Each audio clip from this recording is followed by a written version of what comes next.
하나님께서는 과거에 신실한 성읍이었던 예루살렘이 더러운 창기가 되었고 정의와 공의가 충만하였던 이곳이 이제는 불의와 불법이 판을 치는 곳으로 손에 피를 가득 묻힌 살인자들이 들끓는 성읍이 되었다라고 오늘 본문 가운데 고발하고 계십니다.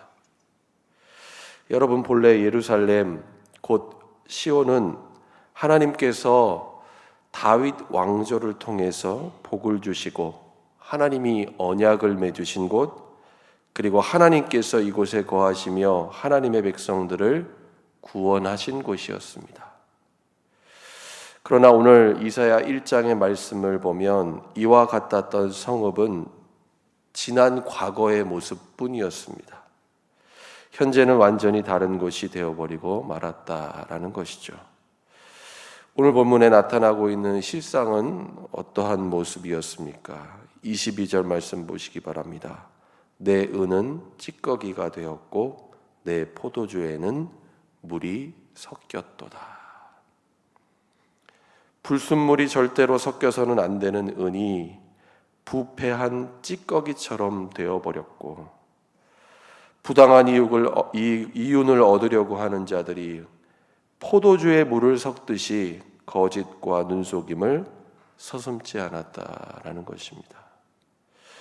특별히 예루살렘에서 어떤 부류에 있는 사람들이 이와 같은 죄악을 주도했다라고 오늘 본문에 말씀하고 있습니까? 당시 예루살렘의 권력자들, 고관들이 앞서서 이와 같은 악행을 저질렀다라고 오늘 본문은 말씀합니다. 오늘 본문 23절 말씀 보시기 바랍니다. 내 고관들은 패역하여 도둑과 짝하며 다 뇌물을 사랑하며 예물을 구하며 고아를 위하여 신원하지 아니하며 과부의 송사를 수리하지 아니하는도다. 이들은 탐욕의 눈이 어두웠습니다. 그래서 공의로운 재판을 하지 않았습니다. 뇌물을 사랑하며 부정과 불의를 행하고 이들의 횡포를 눈감아 주었고 대신에 그들에게 대가를 요구했다라는 것입니다. 당시 사회 가운데 가장 약자라고 할 수 있는 고아와 과부들을 위한 신원과 송사를 이들은 하지 않았습니다. 어쩌면 이와 같은 사람들은 늘 힘이 있는 사람들에게 빼앗기고 억울한 일, 고통을 늘 당하면서 살아왔다라는 것입니다. 이처럼 예루살렘은 하나님의 공의, 하나님의 정의가 사라져버린 패역한 성읍이 되고 맙니다. 하나님께서는 오늘 본문 말씀 가운데 이와 같은 성읍을 고발하실 뿐만 아니라 이제는 이런 그들을 향해 심판의 칼을 들고 계십니다. 오늘 본문 24절 말씀입니다. 그러므로 주 만군의 여호와 이스라엘의 전능자가 말씀하시되 슬프다. 내가 장차 내 대적에게 보응하여 내 마음을 편하게 하겠고 내 원수에게 보복하리라 말씀하십니다. 하나님께서 이런 성읍을 바라보시면서 탄식하십니다. 슬프다, 후회하셨다라는 것입니다. 그리고 죄악과 불의로 가득 찬 이 성읍, 그와 같은 성읍으로 만들어버린 대적들과 원수들을 하나님께서 심판하신다라고 분명히 말씀하고 계십니다. 여러분, 그런데 하나님께서 이처럼 행하시는 심판은 단지 심판과 멸망 그 자체가 목적이 아니라는 것을 우리는 이어지는 25절의 말씀을 통해 알 수 있게 됩니다. 25절 말씀입니다. 내가 또 내 손을 내게 돌려 내 찌꺼기를 잿물로 씻듯이 녹여 청결하게 하며 내 혼잣물을 다 제하여 버릴 것이다. 과거 시온이 의의 성읍, 신실한 성읍이었던 바로 그 본래의 모습을 하나님께서 다시 회복시키겠다라고 말씀하십니다. 더러운 찌꺼기를 녹여서 청결하게 할 것이고 섞여진 혼잣물들을 하나님께서 다 제거하시겠다라고 말씀하고 계십니다. 정결하고 거룩한 백성으로 돌아오게 하시겠다라는 것입니다. 그리고 이를 위해서 패역한 고관들, 공의를 굽게 하는 재판관들 대신에 누구를 보내신다라고 말씀하십니까? 오늘 26절 말씀입니다. 내가 내 재판관들을 처음과 같이 내 모사들을 본래가 같이 회복할 것이라. 그리한 후에야 내가 의의 성읍이라 신실한 고을이라 불리리라. 공의로 백성들을 판결하는 재판관들, 신실한 모사들을 통해서 패역한 이 성읍을 본래의 의와 신실한 성읍으로 하나님께서 바꾸시겠다라고 말씀하고 계십니다. 그 결과 시온은 다시 어떻게 된다라고 말씀하고 있습니까? 27절 말씀입니다. 우리 27절 말씀 다시 한번 읽도록 하겠습니다. 시온은 정의로 구속함을 받고 그 돌아온 자들은 공의로 구속함을 받으리라. 아멘. 하나님의 공의, 하나님의 정의가 회복되어서 너희가 구속함을 받게 될 것이다. 그리고 무엇보다 회개하며 돌아온 자들은 하나님의 구속하신 은혜를 누리며 살게 될 것이다. 하나님 말씀하고 계십니다.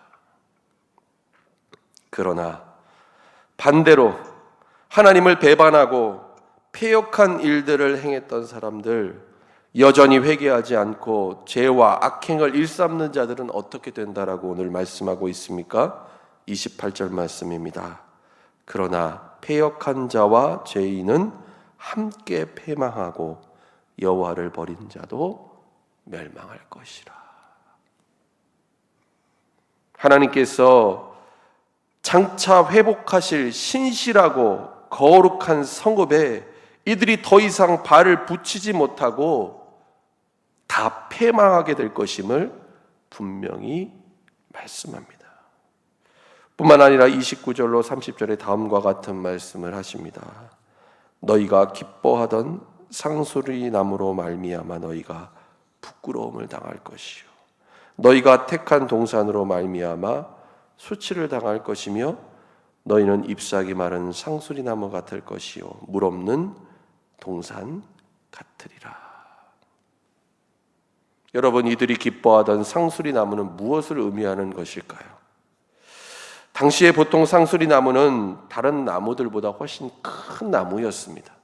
큰 나무였기 때문에 가나안 땅의 사람들은 이 큰 나무를 신처럼 섬겼습니다. 그리고 그 나무 앞에서 여러 가지 제의 의식들을 이들이 행했다라는 것입니다.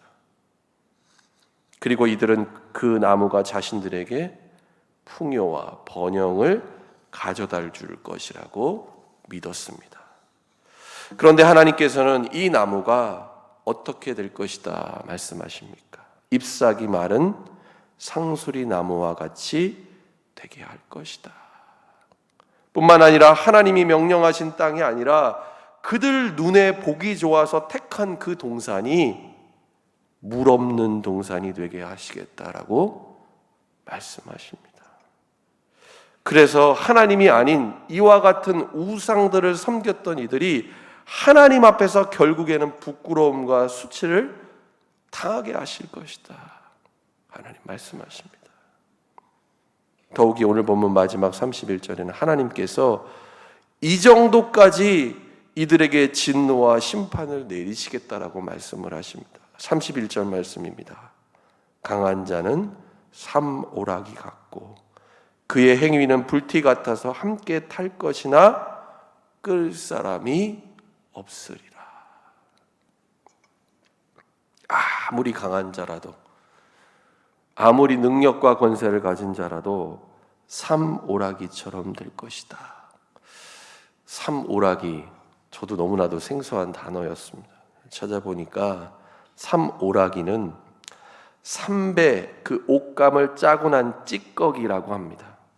그런데 이 삼오라기는 풀이 너무나도 잘 붙는다라는 거예요.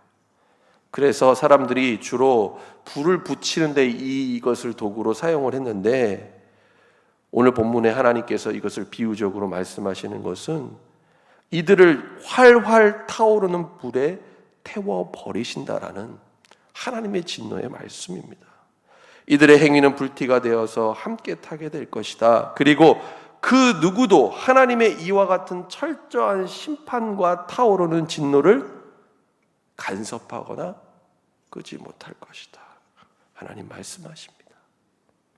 하나님의 완전한 심판으로 패역하고 우상 숭배하는 자들이 멸망하게 되어서 더 이상 이 성읍에 존재할 수 없게 하신다라고 하나님 말씀하십니다.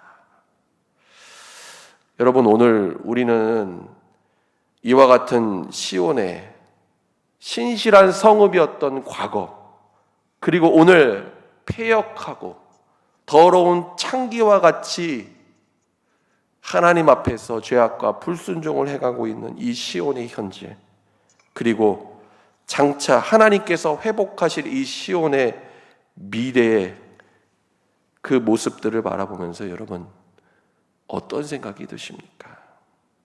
하나님께서 오늘 우리를 택하셨고 거룩하게 구별하여 부르신 이 땅의 교회, 그리고 우리 그리스도인들은 지금 오늘 어떠한 모습으로 살아가고 있습니까? 오늘 본문에 펼쳐지고 있는 이 현실, 현재의 상황이 우리와는 전혀 공감이 되지 않은 전혀 다른 세상의 이야기로 여러분 들려지십니까? 아니면 얼마나 어느 정도 닮아 있습니까? 하나님의 공의와 정의가 실현되고 하나님만을 온전히 섬기며 따라야 할 우리가 정말 그렇게 신실한 성읍과 거룩한 하나님의 백성으로 오늘을 살고 있느냐라는 것을 우리는 질문해 볼 필요가 있습니다. 어쩌면 죄악된 세상, 하나님 없이 살아가는 패역한 이들과 별반 다를 바 없이 우리 또한 불의와 불법을 자행하고 탐욕의 눈이 어두워서 돈과 명예, 권력만을 따르고 있지는 않습니까? 우리가 돌아보고 관심을 가져야 할 사회적인 약자들, 오늘 본문에는 고아와 과부라고 표현되어져 있는데 이와 같은 이들의 탄식과 울부짖음을 우리가 외면하며 살아가고 있는 것은 아닙니까?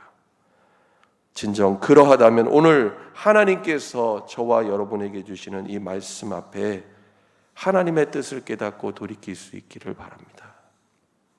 그리고 만약 우리의 삶, 그리고 우리의 공동체 가운데 이와 같은 죄와 허물이 있다면 주님 우리를 예수 그리스도의 거룩한 보혈로 정결하게 씻으사 하나님 앞에 신실하고 거룩한 성읍으로 주님 회복되게 하여 주옵소서. 오늘 이 새벽 하나님 앞에 간절히 기도할 수 있기를 바랍니다. 보혈의 능력으로 우리를 변화시켜 주셔서 하나님의 공의와 정의를 따라 행하게 하시고 하나님이 아닌 다른 것을 하나님처럼 섬기고 따랐던 우상 숭배를 버리고 주님 앞에 철저하게 회개할 수 있기를 바랍니다. 그래서 날마다 하나님만을 온전히 섬기고 예배하는 신실한 하나님의 백성, 신실한 성읍으로 살아가는 저와 여러분 될 수 있기를 예수님의 이름으로 간절히 축원합니다. 기도하겠습니다. 하나님 아버지, 오늘 이사야의 말씀을 통해 신실한 성읍이었던 시온이 공의와 정의를 잃어버린 채 패역한 성읍이 되어버린 참으로 안타까운 모습을 하나님 오늘 말씀 가운데 보았습니다. 그런데 주님, 이러한 모습, 이러한 상황이 하나님 오늘 우리의 삶과 공동체의 모습은 아닌지요? 만약 그러하다면 하나님 오늘 이 말씀을 통해 깨닫게 하시고 주님 앞에 돌이켜 회개하게 하여 주옵소서. 하나님 매일의 삶 속에서 하나님의 공의와 정의를 행하며 헛된 우상을 버리고 하나님만을 온전히 믿고 따르며 섬기는 거룩하고 신실한 하나님의 백성으로 살게 하여 주옵소서. 예수님의 이름으로 기도드립니다. 아멘.